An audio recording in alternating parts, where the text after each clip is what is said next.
Кийинки 20 суроодо бизге бир теңнеме берилген. Бул тоюнтманын маанисин 39 менен салыштыралы. Ал үчүн биринчи теңнемени жөнөкөйлөтүп алабыз, топтоштуруп. Сол жагына 3x, сол жакка өтсөк плюс x болуп өтөт. Оң жагында 9 өзү жазылат, 1 алып өтөбүз, плюс 1 болуп өтөт. Ошондо 4x барабар 10. Анын эки жагын тең 2-ге кыскартып койсок болот. 2x барабар 5 болот экен. Ушул жерден муну токтото туралы, бул тоюнтманы жөнөкөйлөтүп алалы. Кашаны ачсак 18x минус 6 болот. Демек 18x'ти табыш үчүн бул теңнемеде 2x'ти 18x кылыш керек.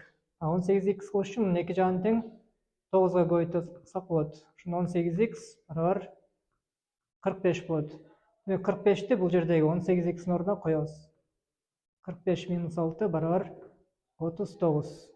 Демек бул суроонун жообу дагы экөө барабар экен, В варианты.